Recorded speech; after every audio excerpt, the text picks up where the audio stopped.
Hi dear students, welcome to YouTube's channel. Tamil Nadu அரசு health and family welfare டிபார்ட்மெண்ட்ல இருந்து நம்ம ஒரு முக்கியமான இன்ஃபர்மேஷன் தான் பார்க்க போறோம். நிறைய ஸ்டூடெண்ட்ஸ் கமெண்ட்ஸ்ல, மெயில்ல, இன்ஸ்டால பாத்தீங்கன்னா கேட்கக்கூடிய ஒரே ஒரு கேள்வி, எப்போ மேம் நம்மளுக்கு அப்ளிகேஷன் ரிலீஸ் பண்ணுவாங்க? நிறைய பேர் அப்ளிகேஷன் நான் வாங்கிட்டேன், ஃபில் பண்ணி கொடுத்துட்டேன் அப்படின்னு சொல்றாங்க. கவர்மெண்ட்லயும் சரி, கவர்மெண்ட் எய்டடா இருக்கக்கூடிய காலேஜஸுக்கும் நம்மளுக்கு எப்போ அப்ளிகேஷன் ரிலீஸ் பண்ணுவாங்கன்னு கேக்குறீங்க. First think my dear students, panic ஆகாதீங்க, கூலா இருங்க. டைரக்டா நீங்க பிரைவேட்டுக்கு போய் படிக்கணும் அப்படின்னா நீங்க டைரக்டா போய் என்ன பண்ணலாம் அப்படின்னா, எல்லா காலேஜ்லயும் அப்ளிகேஷன் கொடுக்குறாங்க. நீங்க அப்ளிகேஷனை வாங்கி ஃபில் பண்ணி கொடுக்கலாம். அது மட்டும் இல்லாம டீம்டு யூனிவர்சிட்டிலையும் அந்த மாதிரி நிறைய டீம்டு யூனிவர்சிட்டியில அப்ளிகேஷன் கொடுத்துட்டு இருக்காங்க. சில டீம்டு யூனிவர்சிட்டியில என்ட்ரன்ஸ் எக்ஸாம் பேஸ் பண்ணி தான் கண்டக்ட் பண்றாங்க. கவர்மெண்ட்டுக்கு அப்படின்னா உங்களுடைய 12th ரிசல்ட் முடிச்சதுக்கு அப்புறம் தான் நம்மளுக்கு அப்ளிகேஷன் ரிலீஸ் பண்ணுவாங்க. இந்த ஹெல்த் அண்ட் ஃபேமிலி வெல்ஃபேர் டிபார்ட்மெண்ட்ல இருந்து தான் நம்மளுக்கு தெரியப்படுத்துவாங்க. வேற எந்த விதத்திலையும் அட்வர்டைஸ்மெண்ட்டோ அல்லது 2 நாளைக்கு முன்னாடியோ இப்படிலாம் கிடையாது. இன்னைக்கு ரிலீஸ் பண்ண போறாங்க, இன்னைக்கு காலையில ஒரு 10:30 மணி 11 மணி அல்லது மதியம் ஒரு 4 மணி இந்த மாதிரி தான் அவங்க என்ன பண்ணுவாங்கன்னா ரிலீஸ் பண்ணுவாங்க. அதுக்கு முன்னாடி எந்த அட்வர்டைஸ்மெண்ட்லாம் வராது. நம்ம தான் என்ன பண்ணணும்னா அடிக்கடி இந்த வெப்சைட்டை விசிட் பண்ணி செக் பண்ணி பார்த்துட்டே இருக்கணும். ஸோ மை டியர் ஸ்டூடெண்ட்ஸ், அதனால நீங்க தெளிவா புரிஞ்சுக்கோங்க, இதுதான் உண்மை.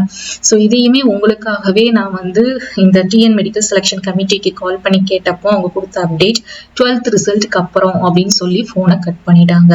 ஸோ நீங்க இதுக்காக பயப்படாதீங்க, பேனிக் ஆகாதீங்க. ரொம்ப ஹாலிடேஸ் நல்லா என்ஜாய் பண்ணுங்க. ரொம்ப ஸ்ட்ரெஸ் எடுத்துக்கிட்டு ரொம்ப கஷ்டப்பட்டு படிச்சிருப்பீங்க. ஸோ இப்போ நல்லா சாப்பிட்டு நல்லா ரிலாக்ஸா இருங்க. கண்டிப்பா உங்களுக்கு ஒன்ஸ் நம்மளுக்கு அஃபிஷியல் வெப்சைட்ல ரிலீஸ் பண்ண உடனே நம்மளோட சேனல்ல அப்லோட் பண்ணுவோம், அப்டேட் பண்ணுவோம். நீங்க எப்படி அப்ளிகேஷன் போடணும், ஒரு போட்டோ முதற்கொண்டு இந்த சைஸ்ன்னு இந்த சைஸ்ல எப்படி ஸ்கேன் பண்ணி நீங்க போட்டோவை அட்டாச் பண்ணணும், எப்படி டாக்குமெண்ட்ஸ் அப்லோட் பண்ணணும், அதுக்கப்புறம் ரேங்க் லிஸ்ட் நீங்க எப்படி பார்க்கணும், அதுக்கடுத்து கவுன்சிலிங் எப்போ பார்க்கணும், இது எல்லாமே A to Z கைடன்ஸ் நீங்க முடிச்சு நீங்க காலேஜ் போற வரைக்கும் எல்லா கைடன்ஸுமே நம்ம கொடுத்துட்டே இருப்போம். நீங்க பண்ண வேண்டியது மெயினான விஷயம், ப்ளீஸ் சேனலை ஃபாலோ பண்ணிக்கோங்க.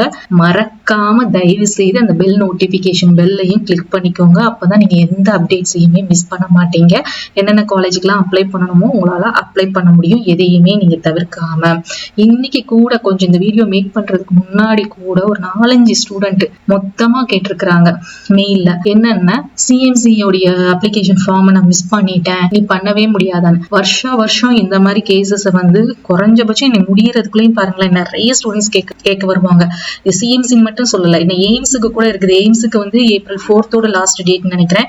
ஸோ தயவு செய்து யாரும் இன்னும் ஃபில் பண்ணல, எய்ம்ஸுக்கோ ராமச்சந்திராக்கோ எஸ்ஆர்எம்கோ இதுக்கெல்லாம் நீங்க இன்ட்ரெஸ்டா இருக்கிறீங்க அப்படின்னா அங்கெல்லாம் அப்ளிகேஷன் ரிலீஸ் பண்ணியிருக்காங்க. தயவு செய்து அப்ளிகேஷன் ஃபார்மை ஃபில் பண்ணுங்க. சிஎம்சிக்கு க்ளோஸ் ஆயிடுச்சு. இனி நீங்க பண்ண வேண்டியது என்ட்ரன்ஸ் எக்ஸாமுக்கு ரெடி ஆகணும். ஸோ என்ட்ரன்ஸ் எக்ஸாம் எப்படி பண்ணணும் அப்படிங்கிற வீடியோவும் போட்டிருக்கேன், அதை செக் பண்ணி பார்த்துக்கோங்க. ஸோ நீங்க பண்ண வேண்டியது நான் என்ன சொன்னேன், ஃபாலோ பண்ணுங்க, அந்த நோட்டிபிகேஷன் பெல்லையும் கிளிக் பண்ணிக்கோங்க.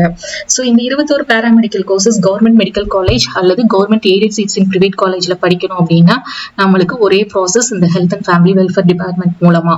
மெயினா பாத்தீங்கன்னா நம்மளுக்கு என்ன பிரைவேட் காலேஜுக்கு இப்படி போறதுனாலையும் டைரக்டா போறதுனாலையும் என்ன வித்தியாசம் அப்படின்னு பாத்தீங்கன்னா, நம்ம டைரக்டா போனோம்னா நீங்க டொனேஷன் ஃபர்ஸ்ட் பே பண்ணணும். இந்த நம்ம கவர்மெண்ட் மூலமா நம்ம government aided top private colleges PSG, KMCH, Velammal, Apollo இந்த மாதிரி இருக்கு பாத்தீங்களா, இதெல்லாம் பெரிய பெரிய காலேஜஸ். இந்த காலேஜ் எல்லாமே இவங்க health and family welfare department government Tamil Nadu அரசோடைய இதுல பார்ட்டிசிபேட் பண்றாங்க. ஸோ இதுக்கும் அதுக்கு டிஃபரன்ஸ் இதுதான். ஸோ இது பேராமெடிக்கல் கோர்சஸ்க்கு மட்டும் கிடையாது இந்த health and family welfare department. Even நீங்க எம்பிபிஎஸ், பிடிஎஸ், ஐஸ் கோர்சஸ்ல பிஎன்ஒய்எஸ் தவிர மீதி இருக்கிற சித்தா, ஹோமியோபதி, ஆயுர்வேதா இந்த எல்லா கோர்சஸுக்குமே நீட் கண்டிப்பா வேணும். இந்த நீட் ஸ்கோர் பேஸ் பண்ணி நீங்க ஆல் இந்தியா கோட்டாக்கும் அப்ளை பண்ணலாம். அப்படி இல்லைன்னா ஸ்டேட் கோட்டா, நம்மளோட தமிழ்நாடு ஸ்டேட் கோட்டாக்கும் நீங்க என்ன பண்ணலாம்னா அப்ளை பண்ணலாம். இப்பயும் சொல்றேன், பிஎன்ஒய்எஸ்க்கு மட்டும் நீட் கிடையாது. இந்த பேராமெடிக்கல் எதுக்குமே நீட்டும் கிடையாது. ஹோப் உங்களுக்கு இந்த கண்டென்ட் யூஸ்ஃபுல்லா இருக்கும்னு நினைக்கிறேன். திருப்பியும் சொல்றேன், நீங்க பண்ண வேண்டியது சேனலை ஃபாலோ பண்ணிக்கோங்க, மறக்காம அந்த பெல் நோட்டிபிகேஷனை கிளிக் பண்ணிக்கோங்க. தேங்க்ஸ் ஃபார் வாட்சிங்.